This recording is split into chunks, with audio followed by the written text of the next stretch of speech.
Oke, hari ini kita merayakan Paskah. Saya coba tanya sama Tuhan begini. Apa yang kau ingin katakan kepada umatmu untuk hari ini mengenai Paskah, arti Paskah. Untuk apa Kristus datang ke dunia dan apa keuntungan yang kita peroleh setelah kebangkitan Kristus atau Paskah ini. Saudara begini, tidak ada satu agama pun dalam dunia ini yang berani mengatakan, akulah jalan dan kebenaran. Yang berani mengatakan adalah, percaya kepadaku, kau bisa masuk surga. Semua nabi atau semua tokoh-tokoh agama yang ada di dalam dunia ini, mereka semuanya mati. Karena mereka manusia. Semuanya mati. Dan tidak bangkit. Jadi tidak ada satupun tokoh agama yang menciptakan agama, yang mengajarkan hal-hal kebaikan, itu semuanya masih hidup. Dan kita bersyukur bahwa apa yang kita percaya adalah yang kita baca atau kita dengar dan kita yakinin. Karena tidak ada kitab yang lain, yang agama-agama mereka itu yang mempunyai keyakinan atau di dalam Alkitabnya, dalam kitab suci mereka itu mengatakan bahwa orang itu masih hidup. Ketika mati itu dibangkitin, gak ada. Cuma Yesus Kristus saja ketika dia mati, dia bangkit. Itu keistimewaan kita, itu yang membuat sesuatu yang berbedaan antara kita dengan yang lain. Mereka mengajarkan amal perbuatan baik. Sedangkan kita manusia ketika lahir aja tuh kita hidup, kita itu membawa yang namanya dosa. Setiap manusia yang lahir ke dunia itu membawa benih dosa. Jadi benih dosa keturunan. Dan setiap perbuatan baik kita enggak akan pernah cukup bisa menyelamatkan diri kita. Dan kekalahan manusia, seluruh orang manusia pasti tahu. Tokoh-tokoh agama pasti tahu. Mereka pasti akan menunjukkan bahwa ketika manusia, suatu hari manusia itu mati. Enggak. Mereka tahu semua, suatu hari manusia pasti mati. Enggak mungkin enggak. Kekalahan manusia adalah maut, mati. Jadi setiap manusia akan mati dan gak mungkin bisa menang dari kematian. Gak mungkin bisa menang. Jadi semua tokoh agama ya selalu membicarakan amal baik, tapi mereka tidak bisa menjamin ketika mati apa yang terjadi. Apakah mereka masuk surga? Gitu. Dan mereka tidak bisa mengalahkannya. Yang namanya maut. Karena memang hukumnya, hukum dosa adalah maut, mati. Dan manusia tahu ada yang namanya surga, ada yang neraka. Jadi surga dan neraka, semua orang dunia ya mau percaya nggak percaya, tetap aja mereka tahu bahwa ada yang namanya surga, ada yang namanya neraka gitu loh. Dan mereka tidak mempunyai kepastian kemana mereka pergi. Tetapi hanya kekristenan, hanya kita yang percaya kepada Kristus itu yang percaya bahwa ketika kita mati kita masuk surga. Yang lain nggak bisa memastikan, meyakinin, punya keyakinan bahwa akan ketika mati masuk surga. Nggak ada. Maka kita bersyukur bahwa kita itu bisa mengenal Kristus dan kita punya keyakinan kalau kita mati kita masuk surga. Itu sebuah keyakinan atau kepercayaan yang kita miliki yang tidak dimiliki yang lain. Mereka mengajarkan berbuat baik, beramal-amal segala macam. Tapi tetap tidak bisa menebus dosa manusia. Dosanya sendiri. Gak bakal bisa. Ya kalau mereka membandingkan seperti neraca antara baik sama jahat. Tidak akan pernah bisa. Yang namanya dosa ya adalah dosa. Upah dosa adalah maut. Nah, Kristus datang. Coba dibuka dulu 1 Petrus 4 ayat 2. 1 Petrus 2 ayat 24. 1 Petrus 2 ayat 24.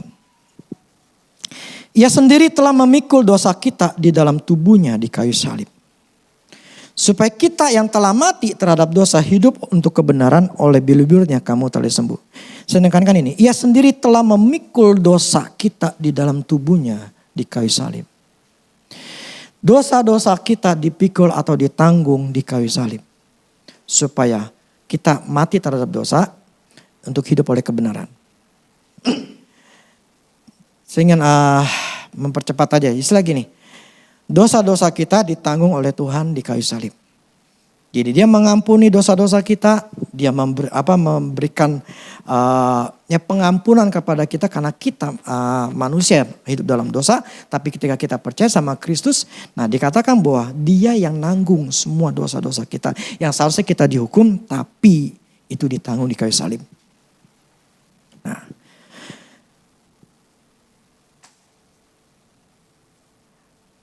kenapa? Tujuan Kristus, Yohanes 10 ayat 10. Inilah tujuan Tuhan datang ke dunia. Pencuri datang hanya untuk mencuri dan membunuh dan membinasakan. Aku datang supaya mereka mempunyai hidup dan mempunyai dalam segala kelimpahan. Ini lagi satu statement yang Tuhan katakan. Aku datang. Berarti dia bukan berasal dari dunia ini, dari bumi. Aku datang. Tetapi yang lain itu mereka adalah manusia. Mereka ya lahir dari manusia. Mereka datang bukan dari yang lain, tempat lain. Tapi mereka datang dari dunia. Tapi Kristus mengatakan aku datang. Dia datang dari surga jadi manusia. Sehingga aku datang untuk supaya apa? Mereka punya hidup. Dan mempunyai dalam segala kelimpahan. Ini sebuah statement yang Tuhan punya. Aku datang untuk kasih hidup. Yang namanya sebuah kehidupan, sesuatu yang sifatnya ada perubahan atau pertumbuhan yang baik. Bukan membawa kematian. Makanya kadang iblis datang untuk mencuri, membunuh dan membinasakan. Tapi Kristus datang memberinya untuk hidup, mempunyai hidup.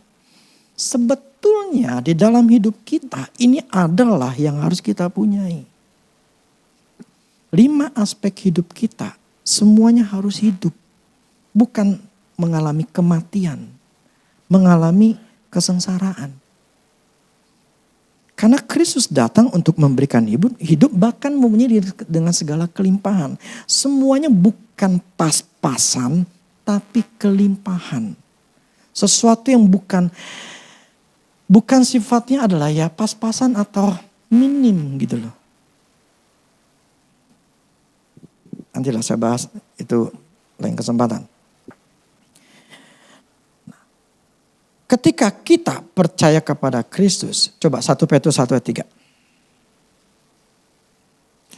3. 1 Petrus 1 ayat 3. Terpujilah Allah dan Bapa Tuhan kita Yesus Kristus yang karena rahmat-Nya yang besar telah melahirkan kita kembali oleh kebangkitan Yesus Kristus dari antara orang mati kepada suatu hidup yang penuh pengharapan. Terjemahan Indonesia yang lain ya, AMD. Coba deh.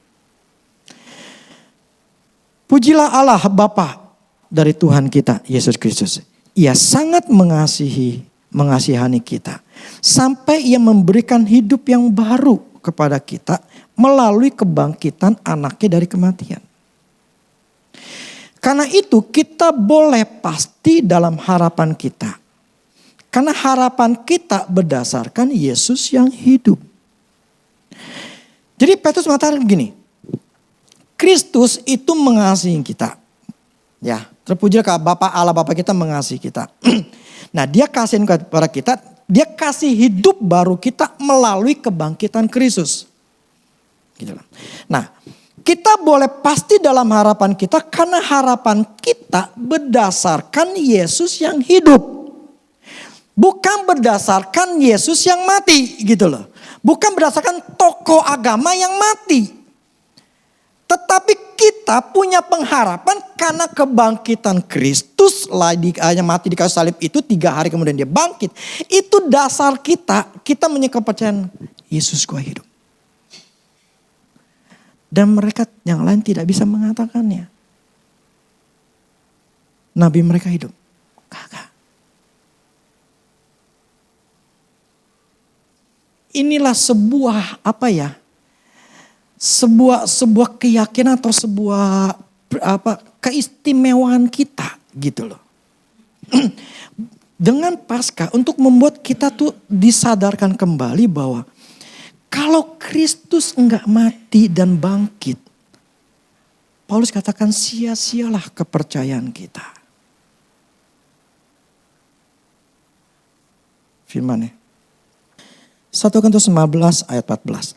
Tetapi andai kata Kristus tidak dibangkitkan, maka sia-sialah pemberitaan kami dan sia-sia jugalah kepercayaan kamu.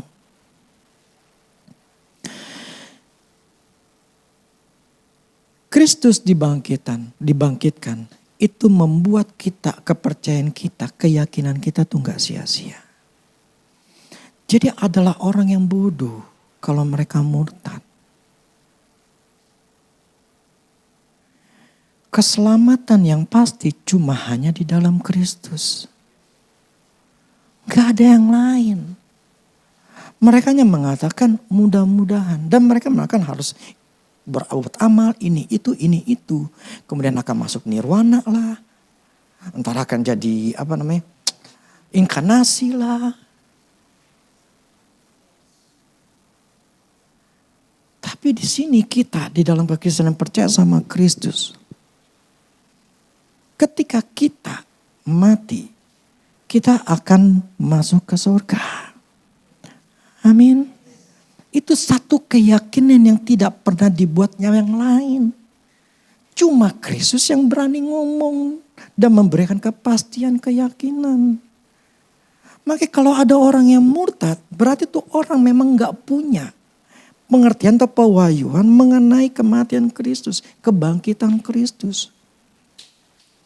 Jadi kebangkitan Kristus itu adalah sebuah keistimewaan kita, keyakinan kita di Paskah ini. Kita harus punya keyakinan Kristus sudah mati, dia dibangkitkan, gue berdasarkan kepercayaan yang benar. Jadi sekalipun orang ngomong apa segala macam mencoba menarik kita nggak akan tergoyahkan karena gue percaya gue mati, gue masuk ke surga.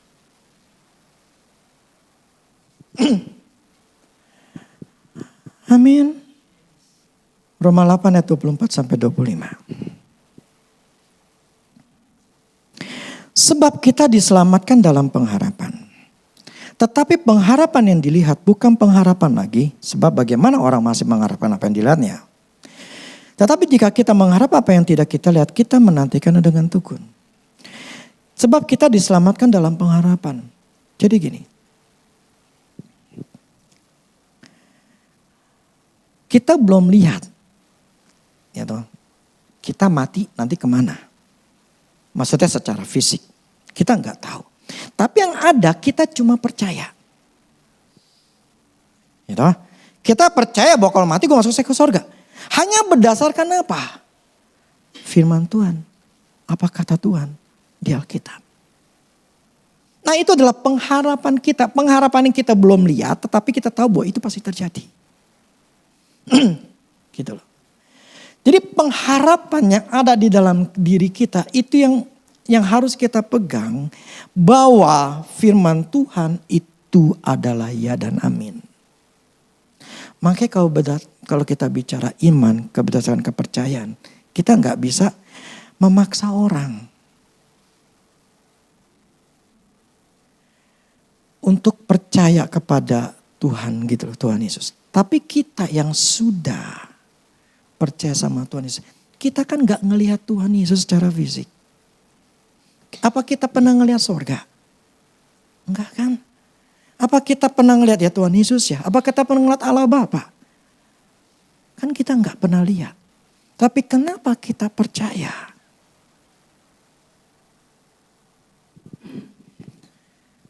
Sesuatu yang kepercayaan itu berdasarkan dari hati. Kita punya pengharapan. Kalau gue mati. Atau punya pengertian bahwa pengharapan bahwa saya sudah diampuni. Dosa-dosa saya sudah diampuni dan saya sekarang adalah anak Allah. Nah itu adalah iman. Iman percaya kita. Sebuah pengharapan yang ada, yang muncul yang di dalam diri kita. Ini dasar-dasarnya.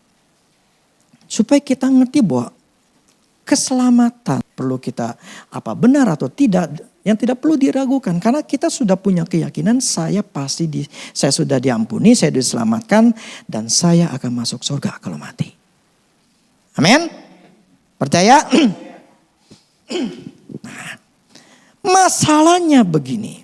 Kita orang Kristen hanya berpikir percaya sama Tuhan 100% percaya bahwa Allah sudah nebus saya. Kalau saya mati kalau saya mati saya masuk surga. Itu mayoritas orang kita 100% percaya. Tapi problemnya apa yang Tuhan lakukan di kayu salib, apa yang dia lakukan, dia bangkit, itu enggak cuma keselamatan hidup masuk surga.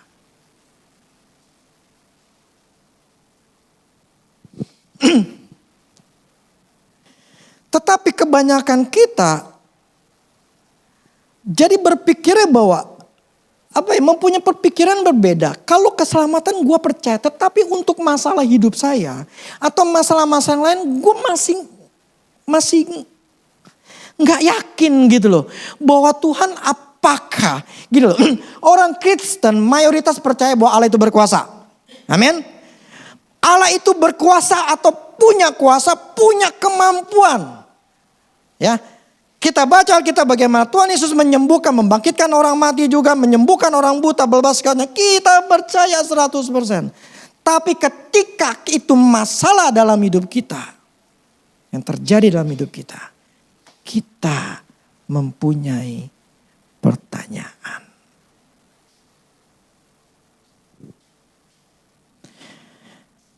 Apakah Tuhan dengerin doa saya? Apakah Tuhan mau tolong saya? Apakah Tuhan mau pulihkan hidup saya? Apakah Tuhan mau sembuhin saya?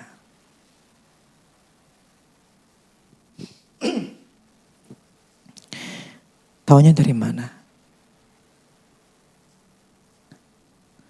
Taunya dari khawatir.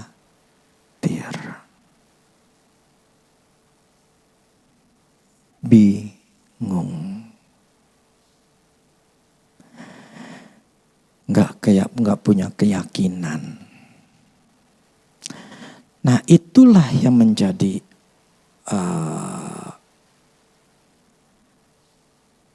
mayoritas orang Kristen seperti itu. Tapi boleh katakan itu lumrah.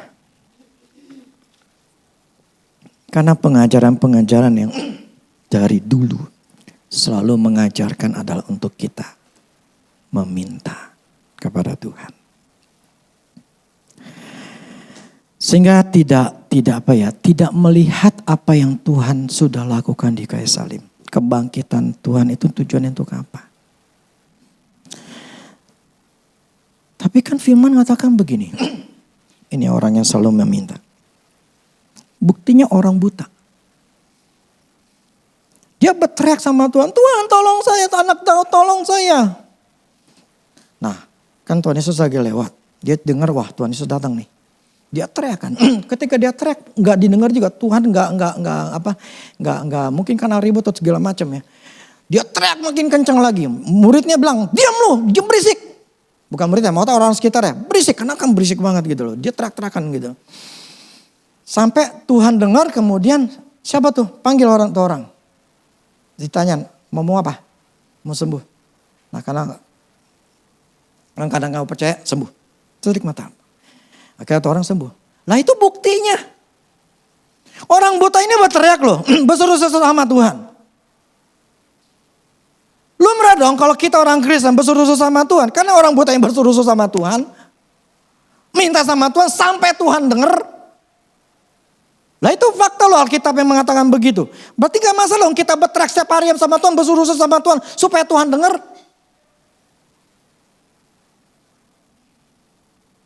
Pertanyaan adalah begini, Tuhan itu budak.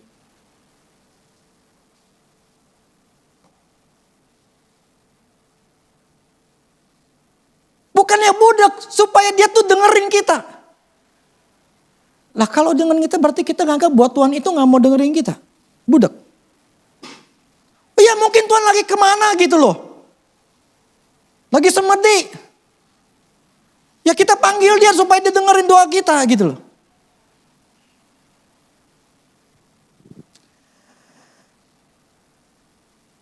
Begini.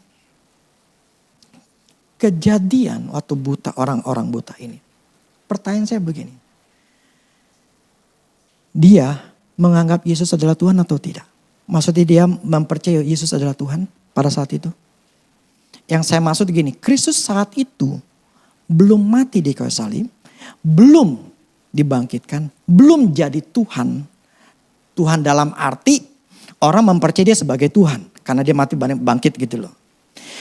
Saat itu posisi orang buta itu dia hanya melihat pertolongan Yesus ini adalah dia ada sumber yang bisa nolong saya. Karena dia sedengar banyak orang Yesus bisa sembuhin. Orang ini punya kuasa. Jadi saat itu dia hanya melihat Yesus adalah penyembuh dia. Tetapi untuk dia mempercayai Yesus sebagai Tuhan dan Juru Selamat itu belum terjadi. Yang ada dia emang orang ini bisa nyelamatin dalam arti bisa nyembuhin saya. Gitu. Posisinya yang saya maksud adalah dia bukan sebagai anak Allah.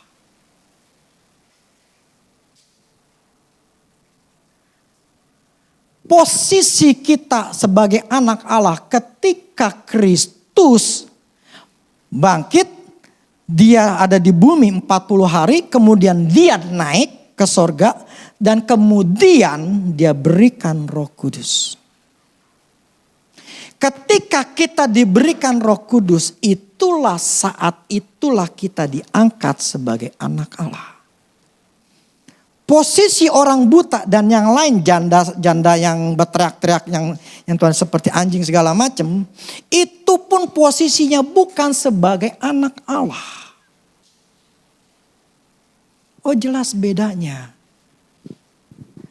Dia belum, karena Kristus belum mati di kayu salib, belum bangkit, dia belum dijadikan sebagai anak Allah. Kenapa? Karena Roh Kudus belum turun, belum dikasih.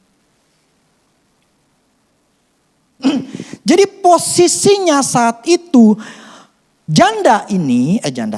orang buta ini posisinya bukan sebagai anak Allah. Nah, terus bagaimana kita sebagai anak Allah? Posisinya tuh seperti apa maksudnya? Begini loh. Pada waktu itu sekalipun orang buta ini berteriak-teriak, Tuhan mengasihi, Tuhan memberikan menyembuhkan karena dasarnya percaya. Percaya Yesus yang bisa menjadi penyembuhnya. Jadi makanya dia berseru karena dia punya keyakinan Yesus ini penyembuhnya. Penyembuhku, pokoknya dia yang jadi jawaban saya. Percaya. Gitu loh. Jadi inti utamanya adalah percaya. Nah ketika kita diangkat sebagai anak Allah, Allah memberikan kepada kita namanya Roh Kudus. Nah, Roh Kudus ini di dalam diri kita. Mesti ada dasar firmannya dulu dah. 2 Korintus 1 ayat 22.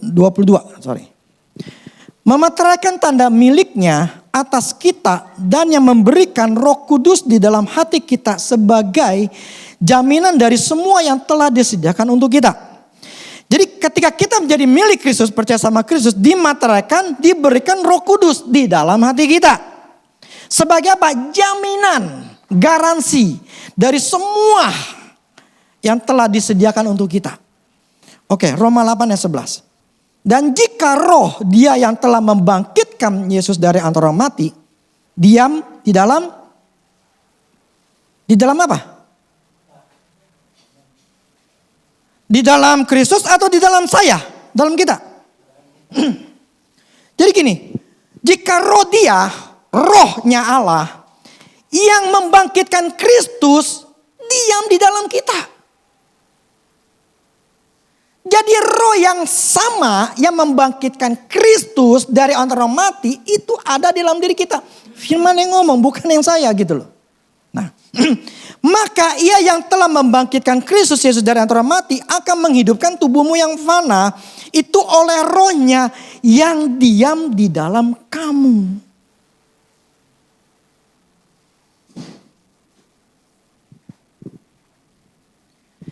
Di sini menjelaskan bahwa roh yang membangkitkan, kuasa yang membangkitkan Yesus dari antara mati, ini dikatakan diberikan kepada kita.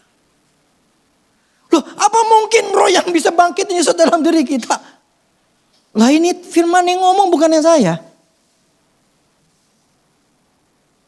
Wah itu kan kuasanya luar biasa, bisa bangkitin orang mati. Lah memang ada dalam diri kita. Firman yang mengatakan itu. Jika roh dia yang telah membangkitkan Yesus dari antara mati diam di dalam kamu. Nah karena kita percaya ini bukan jika lagi. Karena sudah kita terima Kristusnya. Berarti di dalam diri kita. Jadi di dalam diri kita tuh ada kuasa yang membangkitkan Yesus dari antara mati. Ada. Nah itulah privilege daripada keistimewaan kita sebagai anak Allah. Diangkat sebagai anak Allah. Nah inilah banyak kita enggak mengerti orang Kristen. Yang diajarkan adalah bagaimana mereka menjadi seorang pengemis. Posisi orang buta itu bukan anak Allah. Posisi orang buta itu tidak punya kuasa. Nampak? Tidak punya Roh Kudus. Maka orang yang enggak kenal Tuhan itu bisa percaya sama Tuhan ketika dia disembuhkan.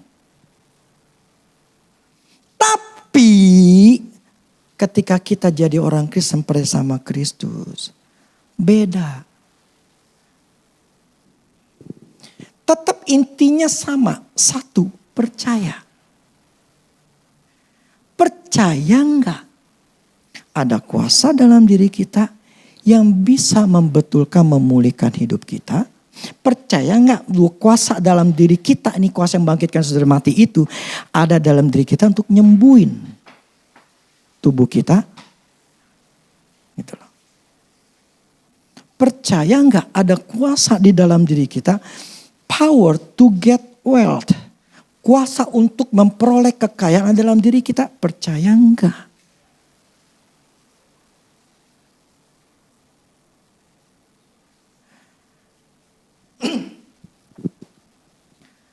Jadi, tapi kebanyakan ya pendeta mengajarkan bahwa ya memang kita harus meminta seperti orang buta ini berseru-seru sama Tuhan supaya Tuhan dengerin. Berteriak sama Tuhan, berseru sama Tuhan. Tuhan ini gimana?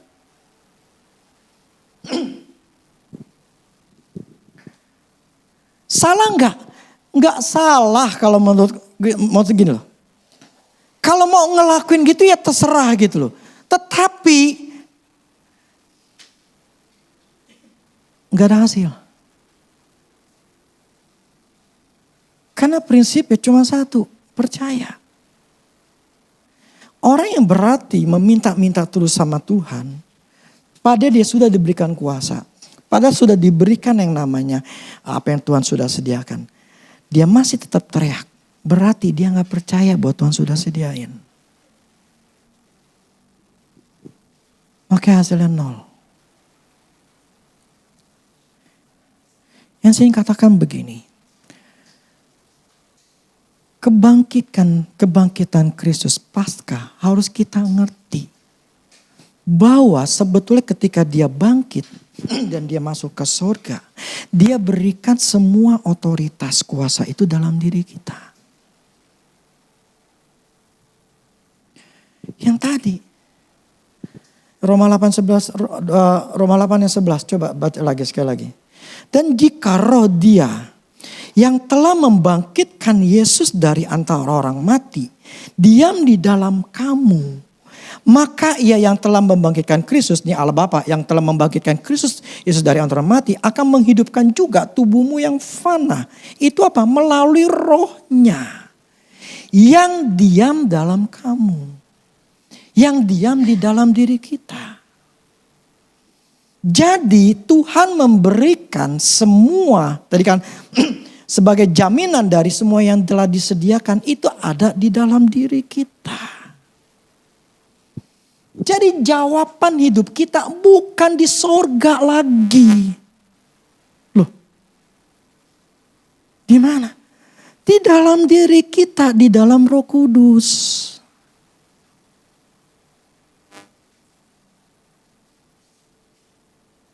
Saya ngomong semua sesuai dengan firman Tuhan. Firman sendiri yang mengatakan seperti ini. Jaminan dari segala sesuatu yang dijanjikan. Roh Kudus itu adalah pribadi yang dalam diri kita. Kuasa, power, hikmat. Segala sesuatu yang kita butuhkan ada dalam diri kita. Itu yang akan memberikan jawaban dari semua masalah hidup kita. Jawabannya bukan di sorga lagi. Nah ini akan banyak kan ya orang menganggap bahwa di sorga. Tapi berdasarkan firman ini, semuanya sudah diberikan melalui Roh Kudus. Jadi Allah tidak melakukan segala sesuatu yang lain karena dia sudah serahkan semuanya melalui Roh Kudus. Jadi Roh Kudus dalam diri kita itulah powernya Allah yang membangkitkan saudara mati. Power yang bisa menyembuhkan tubuh kita. Power yang dikatakan aku telah memberikan kuasa untuk memperoleh kekayaan. Bla bla segala macam kuasa yang kita butuhkan sebetulnya sudah ada di dalam diri kita. Tinggal kita ngerti, percaya atau enggak. Berdasarkan ayat ini, segala sesuatunya bahkan nih, Allah tuh tidak pernah menciptakan lagi. Bumi ini dan semuanya sudah selesai penciptaannya. Ketika manusia cuman hanya 10. Kemudian menjadi 100 juta, 200 juta, 300 juta. Sekarang udah 7 miliaran orang. Tuhan tidak menciptakan yang namanya sapi baru. Tuhan tidak menciptakan babi baru. Wah karena ini manusia ini makin banyak ntar makanan ini gimana? Tuhan sudah mengantisipasi semuanya. Mau berapa miliar Tuhan akan tetap menyediakan. Tidak ada, makanya firman ada kata tidak ada hal yang baru dalam dunia ini. Semuanya itu Tuhan sudah antisipasi. Di dalam diri kita semua Tuhan sudah antisipasi. Kita nih salah nih melakukan kesalahan. Kita melakukan kesalahan nih. Tuhan sudah tahu nih anak habis ini ngelakuin ini salah nih dia. Nanti anak susah. Tapi bukan berarti aku akan membuang anakku ini. Aku tahu dia akan salah. Tapi karena kasihku, aku tetap mengasihi dia. Dan aku memberikan jalan keluar untuk anakku. Melalui Roh Kudus dalam dirinya. Jadi Allah bekerja melalui Roh Kudus.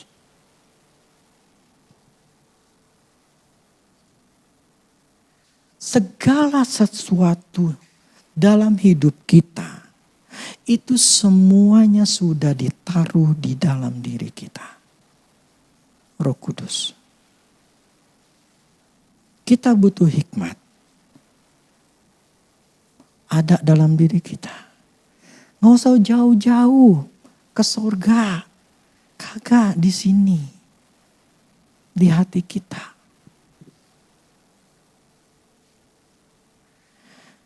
Ayat-ayat firman Tuhan untuk memberikan kita pengertian. Supaya kita nangkep apa yang Yesus lakukan. Dia mati di kayu salib, dia datang ke dunia jadi manusia. Kemudian proses dari umur 30-an di dunia ini sampai 3,5 tahun. Kemudian dia ke kayu salib, kemudian dibangkitkan, kemudian dia naik ke atas. Dan ketika dia naik ke atas, untuk kita manusia, dia tahu manusia gak mungkin mampu ngelakuin. Makanya dia butuh ngelakuin firman Tuhan. Dia kasihlah Roh Kudus.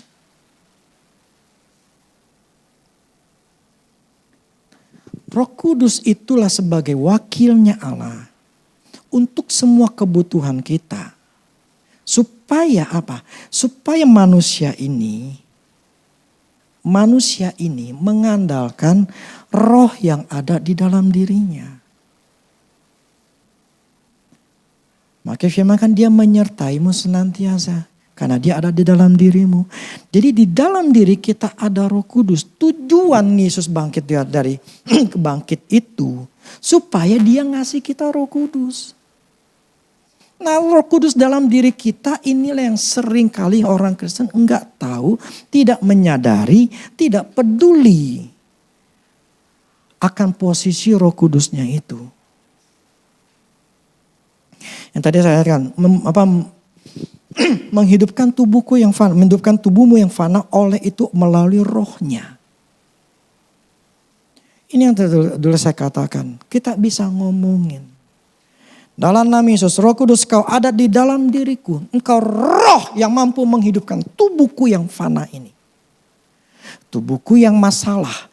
Lancarkan setiap peredaran darahku. Menghidupkan tubuhku yang jantunglah segala macam. Dalam nama Yesus saat ini. Mengalir aliran-aliran hidup. Mengalir saat ini dalam nama Yesus. Hidupkan tubuhku yang fana, Roh Kudus.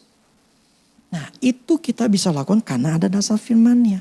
Menghidupkan tubuh kita ini. Firman katakan, power to get wealth. Kuasa untuk memperoleh kekayaan itu ada di dalam Roh Kudus.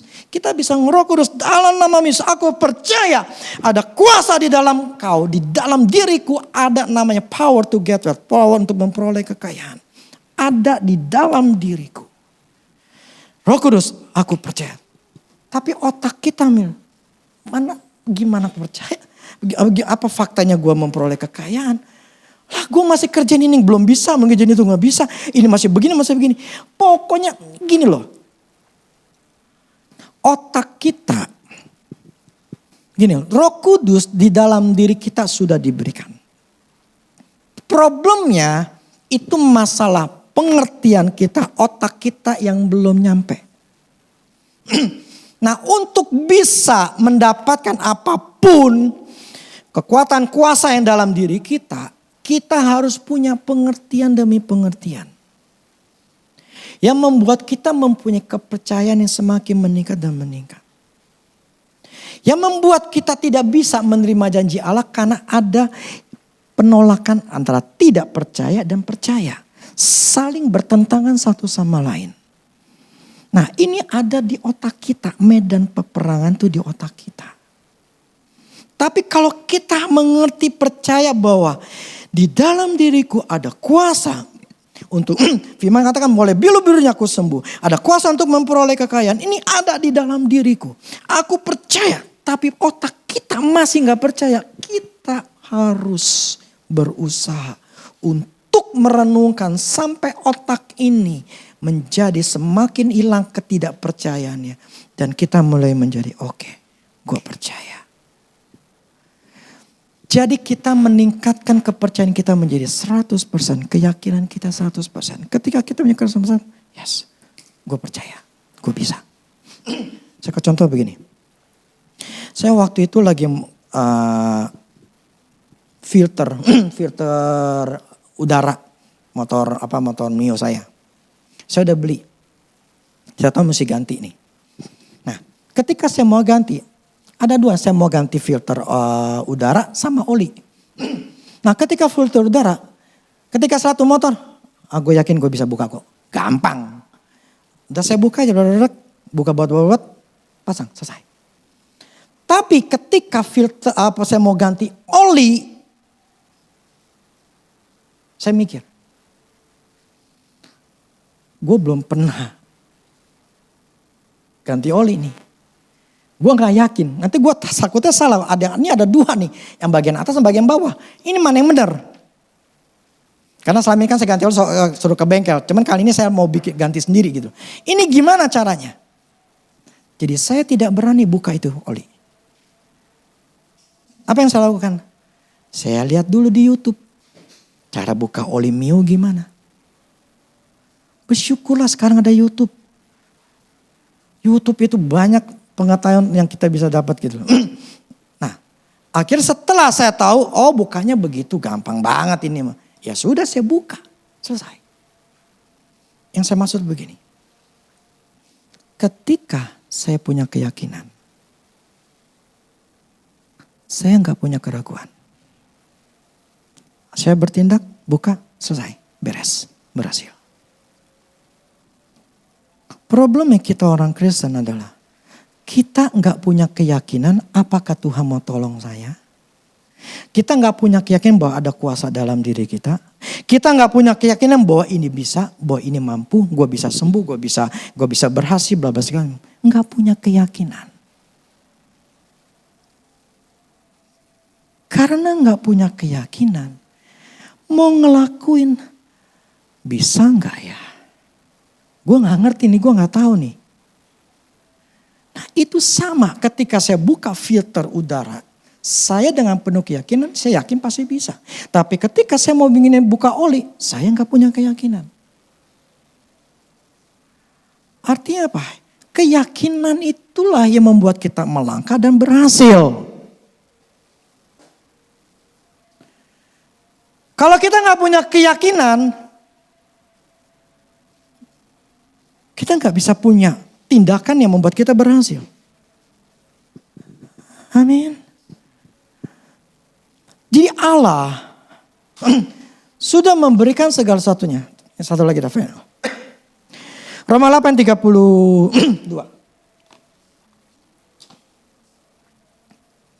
Roma 8 ayat 32. Ia yang tidak menyayangkan anaknya sendiri, tetapi menyerahkannya bagi kita semua. Bagaimanakah mungkin ia tidak mengaruniakan segala sesuatu kepada kita bersama-sama dengan dia. Jadi gini, Paulus mengatakan iya aja Allah Bapa ini serain anaknya. Apalagi yang lain gitu loh maksudnya. Masa sih dia gak kasih? Kita butuh apa gitu loh. Masa sih Tuhan gak kasih? Yesusnya adalah yang tunggalnya diserahin untuk mati. Apalagi yang lain gitu loh.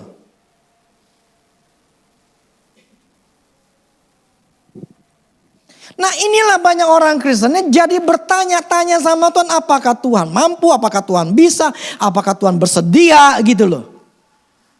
Ini yang menjadi sebuah apa ya faktanya adalah meminta. Faktanya adalah mengemis. Tetapi kalau dia punya yang dia percaya Allah, Kristus saja mati kemudian bangkit, dia serahkan, apalagi yang lain, dia pasti akan memberikan apa yang kubutuhkan. Dan firman katakan Roh Kudus sebagai jaminan. Dan firman mengatakan bahwa dia adalah kuasa di dalam diriku. Jadi aku percaya. Nah itu yang harus punya di dalam diri kita. Saya tahu ini tidak mudah. Tetapi kalau kita nggak punya awal pengertian kayak begini, bahwa jawaban ada dalam diri kita bukan di surga. Bukan di luar sana tapi di dalam diri kita. Karena Roh Kudus dicurahkan kepada kita. Gitu loh. Jadi yang kita lakukan adalah ngomong dengan Roh Kudus. Supaya dia kasih kita hikmat, kasih pengertian, caranya gimana. Terus kita butuh apa sesuatu, ya dalam nama Yesus Roh Kudus saat ini aku percaya kau mampu memberikan aku hikmat. Tuntun saya, apa yang saya lakukan. Jadi kita tahu di sini kita nih ada gitu, tinggal pencet tab supaya muncul gitu loh. Bukan berteriak ke atas, tapi ke bawah di hati kita. Ini firman yang ngomong loh, bukan saya loh ya. Dan di banyak orang Kristen atau banyak pendeta selalu untuk mereka selalu ke atas, ke sorga. Padahal sorga sudah kasih ke kita Roh Kudus. Sorganya sudah memberikan perintah kepada Roh Kudus. Sorganya sudah memberikan semuanya kepada Roh Kudus. Udah diserahin semua. Nangkap gak? Salah tempat. Tempatnya itu Allah sudah dalam diri kita. Bukan di atas, di awang-awang. Nah ini yang harus kita ngertiin. Inilah tujuan daripada Paskah. Bahwa dia memberikan Roh Kudus. Dia mati di kayu salib untuk menebus dosa-dosa manusia. Dan bukan cuma itu. Gak cuma keselamatan. Jadi jangan membatasi Tuhan. Bahwa kita cuma keyakinan bahwa gua mati gua masuk surga. Tapi kalau masalah duit, gua gak yakin gua bisa berhasil. Kalau masalah ini, gua gak tahu apakah Tuhan mau. Kenapa keselamatan bisa yakin 100%? Tapi kalau masalah lain gak bisa. Pada Tuhan yang sama.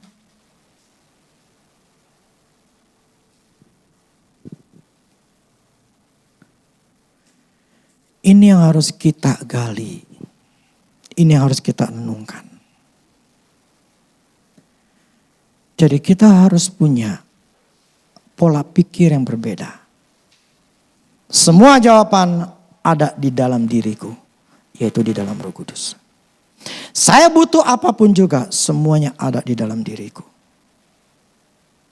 Dan saya percaya bahwa di sini firman katakan dia akan memberikan yang lainnya. Jadi saya percaya. Apapun yang saya alami, Tuhan sudah sediakan. Dan jawaban ada dalam diri saya. Itu harus diomongin. Otak kita harus diomongin. Supaya kita menjadi hidup dalam damai, tenang, percaya. Itu cirinya. Orang yang khawatir, takut adalah orang yang gak percaya. Makanya dia teriak mulu sama Tuhan. Ambil posisi sebagai orang di luar Tuhan. Seperti orang buta itu, seperti janda itu. Posisinya bukan anak Allah. Tapi orang Kristen memposisikan sebagai orang luar.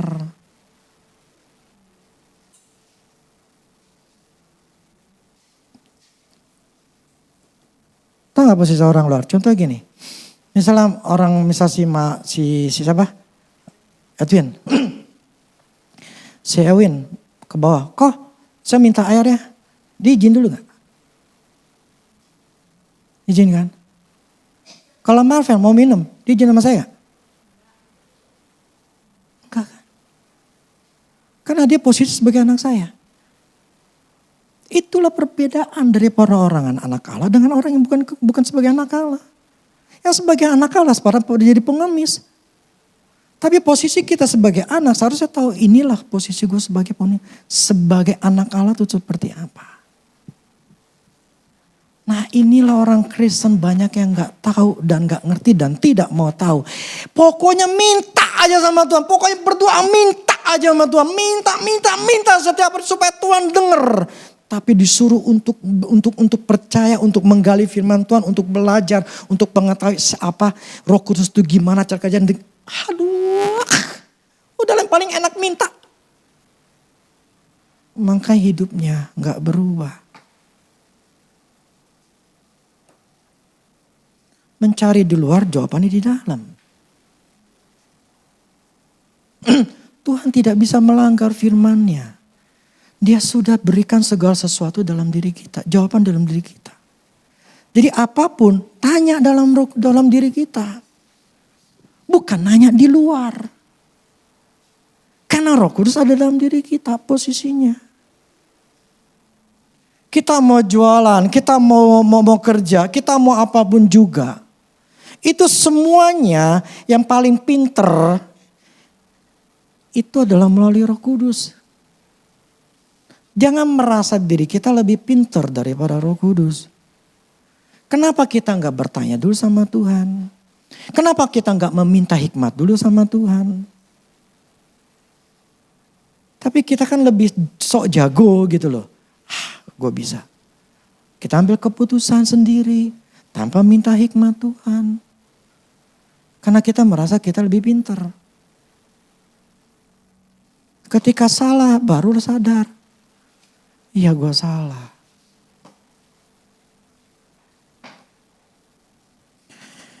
Kita harus belajar. Selalu mengingatkan posisi kita sebagai anak Allah. Memposisikan kita bahwa kita punya Roh Kudus. Selalulah cobalah bertanya. Roh Kudus dalam diri kita. Amin. Allah itu baik. Tapi dia tidak bisa melanggar firman-Nya. Maka terus saya katakan. Kalau kita menyerahkan hidup kita. Yang berapa minggu yang lalu. Dan kalau kita benar-benar menyerahkan 100%. Kita akan hidup dalam ketenangan. Kita hidup dalam kedamaian. No fear. Gak ada kekhawatiran. Dan kita harus mengembangkan, menguatkan kepercayaan kita menjadi 100%. Ketidakpercayaan itu harus semakin hilang. Setelah 100% pasti terjadi. Gak mungkin gak. Gak mungkin gak. Pasti terjadi. Tapi problemnya itu butuh proses. Gak semalam, gak 2 malam itu terjadi. Otak kita ini terlalu blow on untuk percaya sama Tuhan. Makanya Paulus katakan untuk memperbaharui pikiran kita. Otak kita harus diperbaharui. Dan untuk perbaharuinya itu tidak mudah. Yang harus kita kerja keras adalah memperbarui pikiran. Pikiran selalu apa bisa, apa mungkin, ketakutan, kekhawatiran. Itu yang harus diubahin. Itu yang susah. Tapi sangat mudah, saya katakan sangat mudah untuk menaklukkan itu. Kalau sudah nyerahin hidup. Soalnya ketika saya nyerahin hidup saya total nih benar-benar. Bukan asal ngomong. Ketika saya nyerahin. Saya benar-benar tenang. Saya gak takut lagi. Saya gak khawatir lagi. Saya gak kepikiran lagi. Gak kepikiran lagi. Saya tak mencoba lemparin. Saya bisa tepis dengan mudah. Enggak. Allah sudah ngomong. Gue udah nyerahin hidup gue sama Tuhan.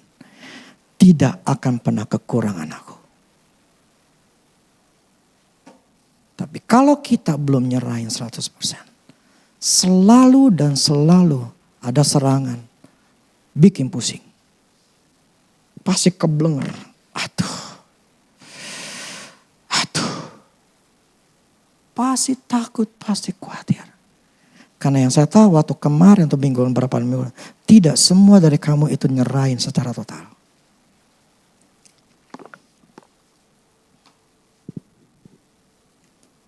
Tapi kalau kalian nyerahin total. Kalian sedang berjalan di dalam pintu. Menuju ke pintu yang akan terbuka dengan sendirinya. Saya katakan dengan sendirinya. Enggak perlu doa-doa Tuhan bukain pintu. Enggak perlu. Faktanya. Pendarahan yang 12 tahun pendarahan itu. Perempuan itu. Apakah dia minta sama Tuhan kesembuhan? Kagak. Tapi karena dia percaya, otomatis terjadi.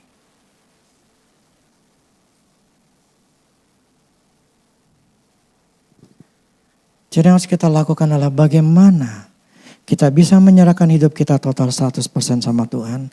Dan kemudian bagaimana kita mengendalikan atau mempunyai pikiran kita ini ditekan, ketidakpercayaan itu dibuang sampai 100%. Detik 100% selesai, kamu ting, terbuka.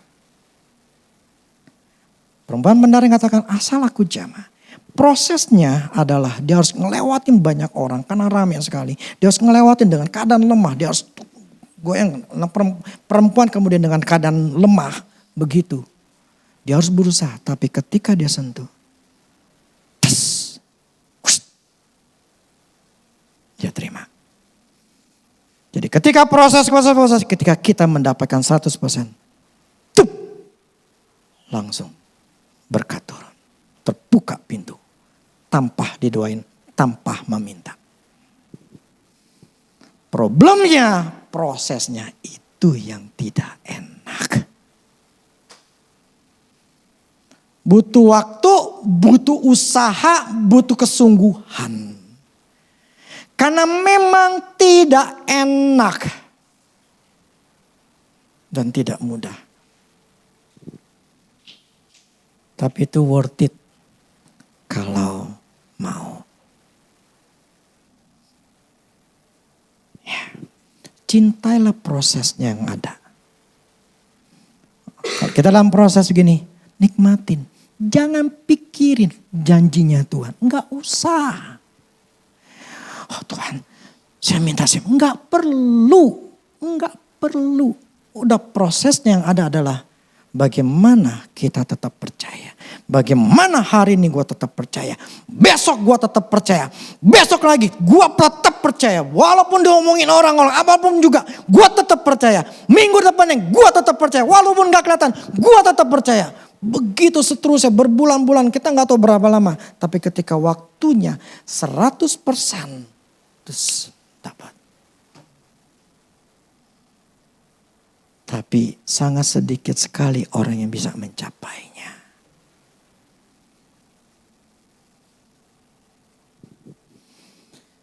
Karena saya ngelihat fakta di dalam apa yang saya lihat selama ini.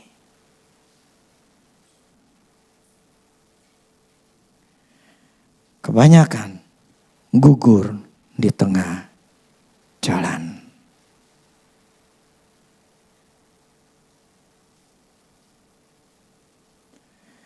Jadilah pejuang supaya bisa menang. Amin. Gue harus menang tahun ini. Gue harus menang tahun ini. Ngomong dalam diri, gue harus menang tahun ini. Gue harus bisa tahun ini. Gue akan pertahankan iman gue. Gue akan pertahankan namanya kepercayaan. Gue akan pertahankan apapun yang terjadi. Gue bertahan.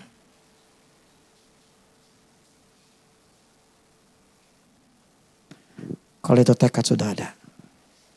Sembuh. Berhasil. Amin. Oke. Demikianlah firman Tuhan. Oke, yuk musik.